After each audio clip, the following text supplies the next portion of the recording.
Let's bring in our political team now. Our analyst, Matthew Dowd, and Chief Global Affairs Correspondent, Martha Raddatz, are keeping us company right now. You are not shy about letting your feelings be known. What do you need to hear, or what do you expect to hear from Donald Trump today? Well, I think we're in, obviously, an unprecedented time with a lot of things that happen unexpectedly, including Election Day for most people in the country. I am struck by where the country is today, which is, to me, it's much more akin to where we were in 1861 and how divided the country is. I think that the weight on Donald Trump today is how do you bridge or attempt to bridge some of those divides. There's many people that didn't want him, that don't expect him to, and there's many people that do want him that don't care if he does or not. But I remember George W. Bush felt that weight in the aftermath of his election, and he did everything possible he could to try to unify the country. And it goes beyond the speech, because after election night, the speech that he made, the tone of that, and people thought that he was really trying to unite the country, and everybody, many people were really taken by it and appreciative of it. But then he went back to his Twitter account and saying some things that were very difficult for people to. Well, he's in unusual territory because we've never had a president. He got a bump after election night when he gave that speech, and everybody said, let's give him a chance. And then his numbers of how the country sees him have deteriorated between that time and election and Inauguration Day. We've never seen that. Most every single president we've seen has risen as he's gone to Election Day, and Inauguration Day he hasn't. And Martha, the president-elect has laid out some markers for the world as well during this transition, particularly North Korea and China.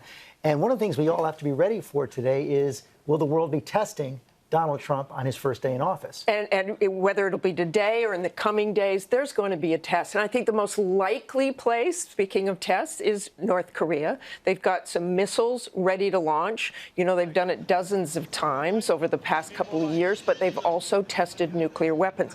One of the tweets Donald Trump put out in the last few weeks was, North Korea just stated that it is in the final stages of developing a nuclear weapon capable of reaching parts of the U.S. It won't happen. You know what they call that? A red line. They call that a red line. And one of the things we've seen is that today we're going to have the incoming Secretary of Defense, James Mattis, confirmed by the Senate. We also will have the Homeland Security, General John Kelly, confirmed as well, but no Secretary of State. And there are many, many vacancies right now in the national security team in the White House.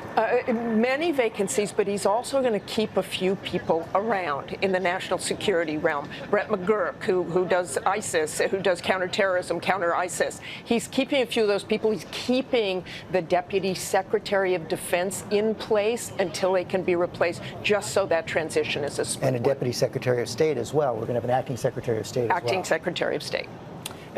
And, you know, this first day, Matthew Dowd, you were there, of course, for George W. Bush, is so magical in some ways, but then the reality of the office hits home right away. Yeah, I was talking to Corey before he came on earlier today, and I was relating to him. I said it's such a great moment for everybody that's been involved in the campaign and everybody that worked for him. But then not long after he takes the oath on the Bible, you feel the tremendous weight about what is about to face you. You now stand alone. There's nobody to push off against. You stand alone. You can't say, well, can Barack Obama handle that, or can Bill Clinton handle that? It's up to you then, and that office starts receiving incoming. And you have the nuclear codes with you at all time. If there's anything more sobering, that's it.